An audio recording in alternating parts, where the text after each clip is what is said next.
All right, ready to dive deep into the world of surveys and scales. If you're listening, you probably already know how powerful they can be for gathering information. But how do you design a survey that actually gets you the insights you're looking for? Luckily for us, Chapter 14 of Salking has all the answers. We're going to uncover the secrets to crafting those killer survey questions. We'll learn how to measure things like attitudes and beliefs, and we'll even discover some sneaky techniques to get people to answer those sensitive questions honestly. You ready? Let's do it. I think what's so fascinating about surveys is how they give us a structured way to understand people's thoughts, feelings, and behaviors. It's not just about collecting opinions, it's about using a systematic approach to uncover meaningful insights that we can actually use. Okay, so let's start with the basics. We've all taken surveys before. But what makes them so valuable? Think of it this way. Surveys are like a direct line to your audience's perspectives. They let us peek inside their heads and understand what they're really thinking. So it's not just about getting people to check boxes. Exactly.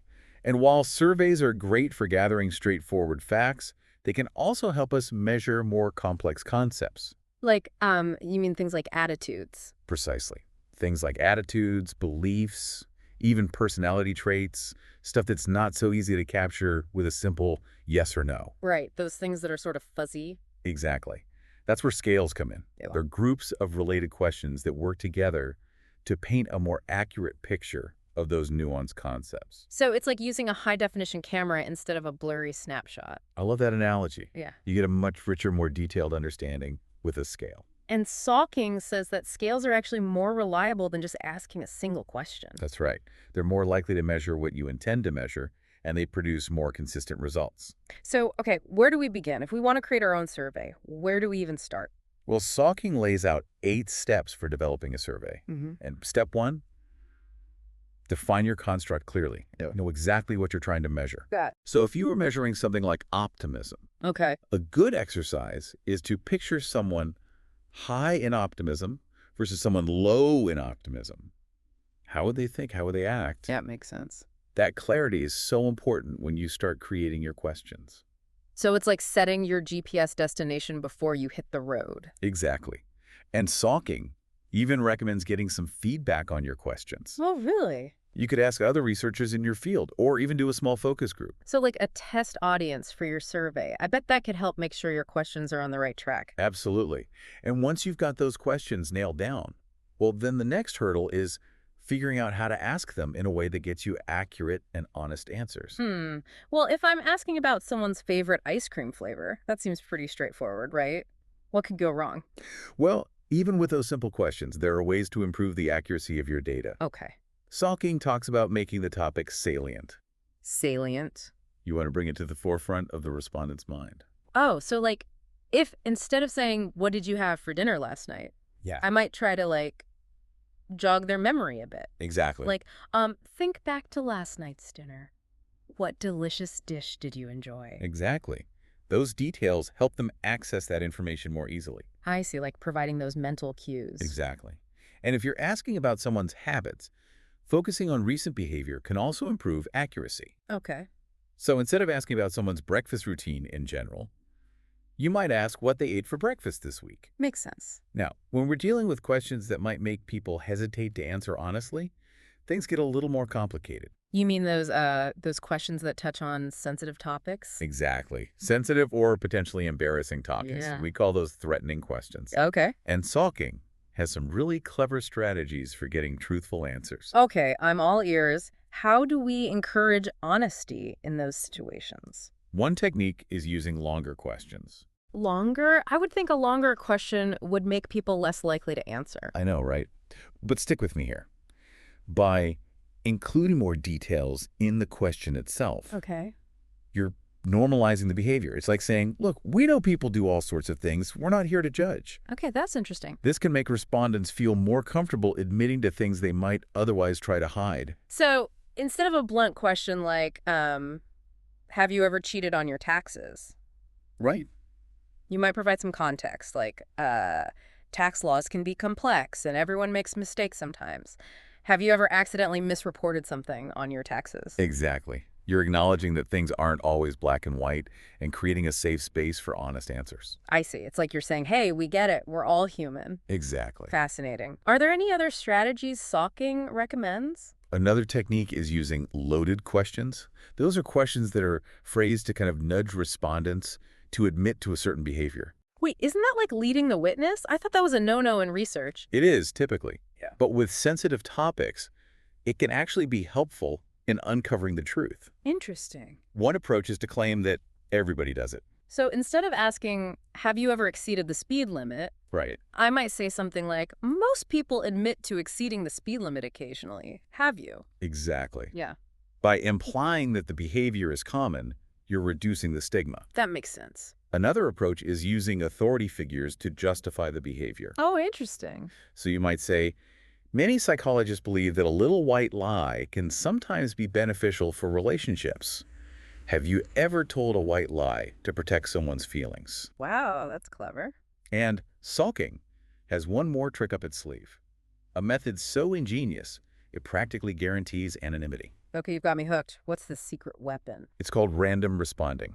And it's all about creating a situation where even the researcher doesn't know which question the respondent actually answered. Wait, how can you get useful data if you don't know which question was answered? This sounds like something out of a spy movie. It does, doesn't it? Okay, so picture this. You present your respondents with two questions. Okay.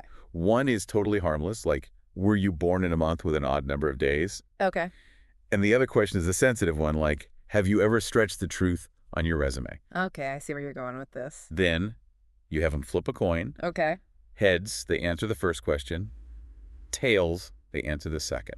Okay, but how do you make sense of the results if you don't know which question they answered? That's the beauty of it. It's Okay. all about probability. Let's say 100 people participate and you get 65 yes answers. Okay. You know that roughly half flipped heads and answered the harmless question. Right. Statistically, about half of those would have been born in a month with an odd number of days. So out of those 65 yes answers, maybe 30 or so came from the birth month question. Right. Which means those other yes answers must have come from the sensitive question about the resume. Wow. The beauty is that no one looking over their shoulder would know which question they actually answered. It really does protect their anonymity. Who knew there was so much strategy involved in just asking a question? It's all about understanding the psychology of how people respond. Now, we've talked about those factual questions, but what about those questions designed to measure feelings and opinions? Oh, yeah, the world of attitude measurement. Exactly. Attitudes are so much more complex than just facts. You're right. And Salkind emphasizes that clarity is key when you're trying to measure attitudes.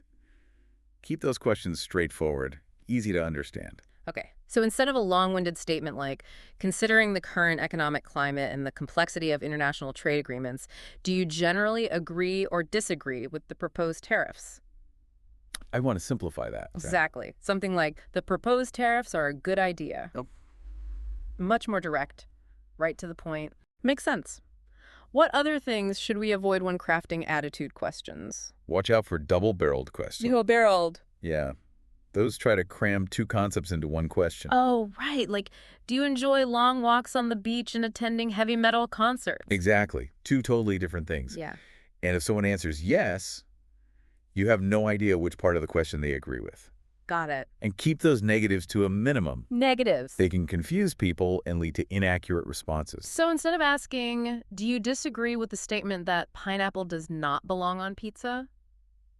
I should rephrase it. Exactly. Just ask, do you agree that pineapple belongs on pizza? Okay, much clearer. Now, once you've got your questions sorted, you need to decide how to measure them. Salkind talks about two main approaches, Likert scales and Thurstone scales. Ah, the Likert scale, our old friend. That's the one we see all the time, with the strongly disagree to strongly agree options. Exactly. Super common, easy to use, hence why it's so popular. Yeah. But there's actually some debate among statisticians about whether a single Likert item can really provide what we call interval-level measurement. Interval-level measurement, why is that so important? Well, interval-level measurement means that those distances between points on the scale are equal. Oh, I see. So the difference between strongly disagree and disagree is the same as the difference between agree and strongly agree. Okay. That level of precision is really important for certain statistical So analyses. what's the issue with single Likert items? It's hard to be absolutely sure that those intervals are truly equal. Oh, I see what you mean. Is the psychological distance between strongly disagree and disagree really the same as between agree and strongly agree? It's tough to say for certain. But I remember Salking mentioned that Likert scales involve combining multiple items into a scale. Does that help? It does, to a large extent. Okay. When you have a scale with multiple Likert items and you calculate a total score, it's much more likely to reach that interval level of measurement. Oh, okay. It's like taking multiple measurements of a room and averaging them to get a more precise reading. I like that analogy. So scales are not only more valid and reliable, but also help us reach that statistical sweet spot. Exactly. Now, remember we talked about the Thurstone scale? Oh, yeah, that other approach. It's designed to produce those interval level scores right from the get-go. Okay, I'm intrigued. How does that work? Well, first you choose your attitudinal object, the thing you're trying to measure attitude scores. Right. Let's say it's online shopping. Online shopping, a very important topic. Right.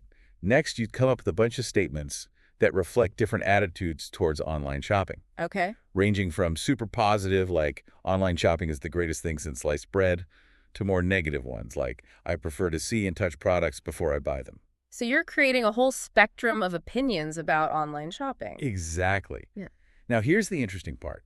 You assemble a group of judges, just regular people, and you have them independently rate each statement on a scale of, say, 1 to 11, Based on? how strongly they perceive the statement to be. Not whether they agree or disagree with it, but just how strongly it's worded. So it's like judging the intensity of a flavor. Exactly. You're not saying whether you like spicy food, just how spicy it is. Got it. What happens next? Then you take the average rating for each statement from all those judges, Okay.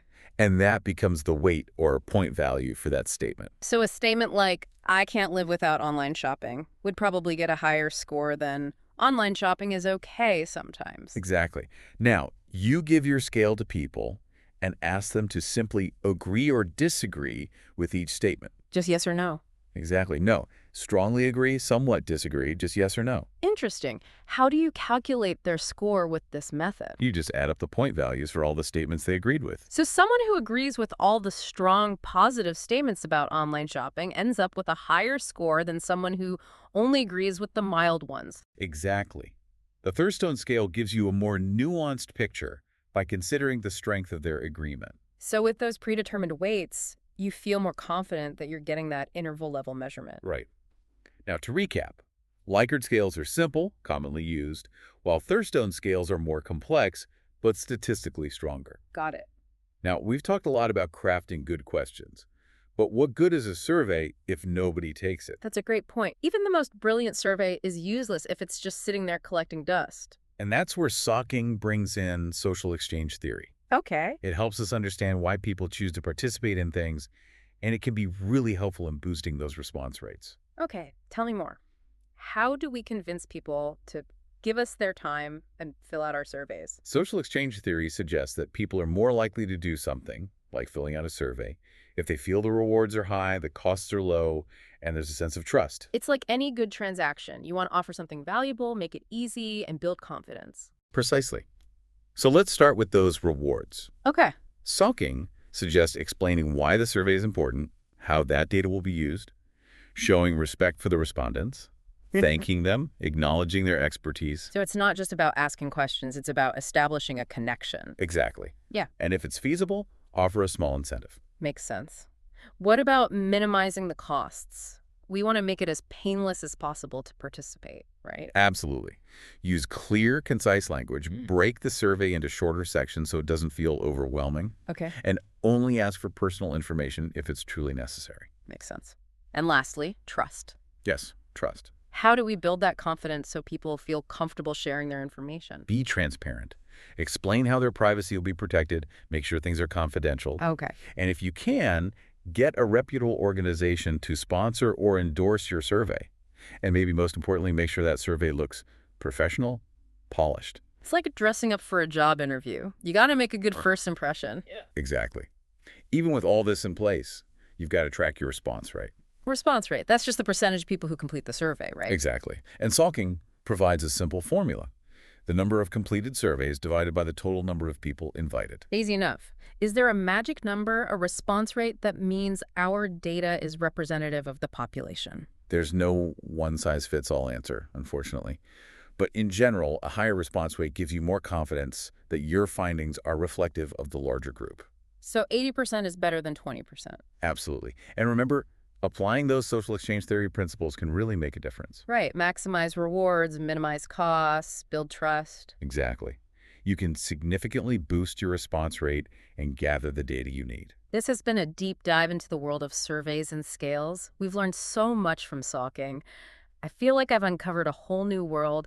What are some of the biggest things you've taken away from all this? It's amazing, really. Designing a good survey, it's so much more than just throwing some questions together. Yeah, Salking really opened my eyes to all the thought and strategy involved. Exactly. It's about understanding your goals, Yeah. choosing the right questions, Mhm. and then, figuring out how to actually get people to participate. Right, those social exchange principles, making sure the rewards are high, the costs are low, and there's trust. Exactly. It's all connected. Okay, so knowing what you know now about surveys and scales, if you could design any research study, what would you want to explore? That's a good question. I've always been fascinated by decision making, Oh, yeah. how people weigh different factors when they're making big life choices. I think a survey could be such a powerful tool to understand those processes. Like choosing a career path. Exactly. Or deciding where to live. Yeah. You could really dive into their motivations, priorities, those things they consider most important. That's a cool idea. I'm starting to see how surveys can be used for like all sorts of things, not just for academics or market research. Exactly. Salking actually mentions some great resources if you're interested in learning more. Oh, cool. We'll definitely share those in the show notes. Yeah, for sure. So, to everyone listening out there, what questions are you eager to explore? What mysteries could you uncover? Think about it. This has been a fantastic deep dive into the world of surveys and scales. We learned so much from Salking, and we hope you did too. So until next time, keep asking those great questions. And remember, the knowledge is out there, waiting to be discovered.